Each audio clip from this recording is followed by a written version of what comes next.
that's sort of how it goes in this league. This is Romeo's last shot, I think, at factoring into the Celtics plans this year.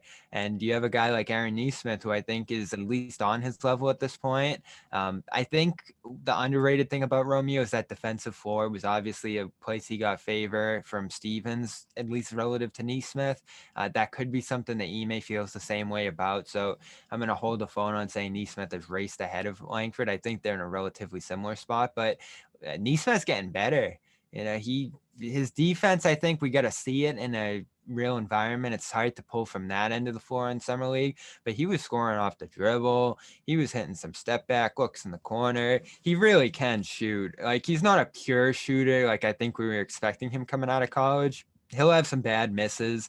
He'll have some rough stretches, but in the aggregate, I think Nesmith is definitely a 40% three-point shooter in this league, and can really make it happen beyond the arc, and do a ton of stuff for you in that regard. Rebounding, I love from him. He's a very aggressive rebounder.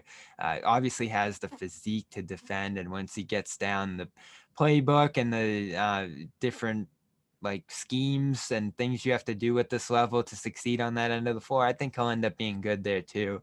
Just a little bit of playmaking too splashed in summer league. So I love what Nesmith did. He played a great role down the stretch of the year last year, especially in that San Antonio win. He was awesome in that game. There were a handful of others where he looked like he could be a starting player in this league. He has a little bit of a ways to go here too, but at least he's taken the steps. We haven't seen Langford progress in the way that Nesmith has already through a year and change at this point. So like Nesmith could overtake Langford fast there, and I think it's already starting to happen. Well, I think there's a little difference, like in energy between those two guys. Like Nesmith is all over the place. I mean, Mm-hmm. he's just constantly moving. Whether it's in the right direction or wrong direction is another question entirely. But he's just constantly moving and flying all over the court, and the energy that he brings on that on both ends is just kind of fun. In terms of Romeo versus Nesmith, like it's not like Nesmith's bad defensively. I think Nesmith needs more seasoning in that end, where he just needs to be in the system more. He needs to understand, the rotations more, understand the switching more, and I think he'll be fine. I think Romeo's had a little more development on that end and has been able to kind of integrate himself into the Celtics rotation more on that end. But the offensive stuff you see from Nesmith, and it was more like off the dribble stuff, like balls in his hands, attacking the basket. Like that's the stuff I want to see. Like I don't want Nesmith just to be strictly a shooter. Like I think he can shoot. I think it's pretty obvious he can shoot. And the looks he'll get in the NBA versus what he got at summer league are going to be different, right? He's going to be on the floor with certain guys, and like, okay, if Tatum and Brown on the floor at the same time as Nesmith, like Nesmith's going to have some open shots. Okay, the space is going to be way different. Nesmith can really shoot it. I'm not sure if I prescribe to he's a streaky shooter versus he's a really like he is a pure shooter. I think there are moments where you're like, yeah, that shot he can repeat it. It's short, it's quick, not a lot of moving parts. It's hard to block. And when he's really feeling it, he's really feeling it. And there are days where he's going to struggle a little bit because again, he's young. He hasn't played that many NBA minutes yet. But you can just see like this is going to be an energy type player.